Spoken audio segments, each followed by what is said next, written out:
तारीख में आता है कि दरियाए नील में हर साल तुगयानी आती और सैलाब अपने साथ आसपास के शहरों को बहा ले जाता, लेकिन फिर कदीम मिस्रियों ने नहरें, पश्ते और आबी जखायर बनाकर इसी सैलाब को खेती बाड़ी में तब्दील कर दिया।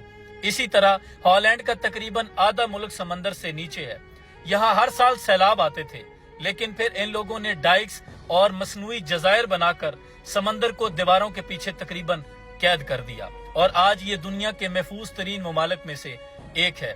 इसी तरह जापान में समंदरी तूफान और बारिशों की वजह से बहुत सैलाब आते थे, लेकिन फिर इन लोगों ने दरियाओं के किनारों, पहाड़ों के ऊपर, ढलानों पर दरख्त लगाना शुरू कर दिए ताकि बारिश का पानी आहिस्ता से हम तक पहुंचे। इसी तरह वादी सिंध की कदीम तहजीब के मुताबिक कुछ ऐसी बस्तियां मिलती हैं जिन पर बार बार कीचड़ की एक तय चढ़ी हुई मिलती है। जैसे बार बार दरियाए सिंध इन लोगों को सैलाब की सूरत डुबो के चला जाता था, लेकिन फिर इन लोगों ने एक शानदार ड्रेन सिस्टम, आबिए नकास का निजाम मुतारफ करवाया और फिर एक तवील अरसे तक इस खित्ते पर राज किया जहां आज पाकिस्तान है। अदादो शुमार बताते हैं कि किसी भी मुल्क में जंगलात की तादाद उस मुल्क के हिसाब से तकरीबन 20 से 25% एरिया पे दरख्त होने चाहिए, लेकिन पाकिस्तान में ये तादाद सिर्फ 4 से 5% है। और माहिरीन कह रहे हैं कि जिस रफ्तार के साथ दरख्त कम हो रहे हैं, मुमकिन है कि आने वाले वक्तों में पाकिस्तान के इलाके तकरीबन आपको सहरा और बंजर नजर आएंगे।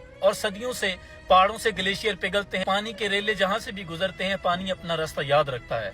पाकिस्तान के लोगों ने जहां जंगलात काटे हैं, वहीं मौत को खुद दावत भी दी है कि पानी के जो आबी रास्ते हैं उन पर रेस्टोरेंट्स, पार्क और टूरिस्ट पॉइंट्स बनाने शुरू कर दिए हैं, जिसकी वजह से नुकसान की तादाद इस वक्त उस दर्जा हद तक पहुंच चुकी है कि हम वो बर्दाश्त भी नहीं कर सकते। ये दुनिया असबाब की जा है।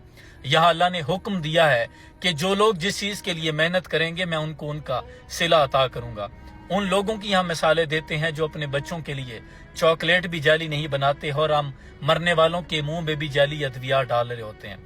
हम खुद को मुसलमान कहते हैं, हमने अपने लोगों की हिफाजत खुद करनी है। खुदा के लिए माहौल के बिगड़ते हुए तवाजुन को बरकरार करें, जंगलात लगाएं और नेचर के साथ मजाक न करें, वरना नेचर रास्ते में आने वाले बड़े बड़े पहाड़ों को भी तनके की तरह बहा ले जाती है। अल्लाह मेरे वतन अजीज पाकिस्तान की खैर फरमाए।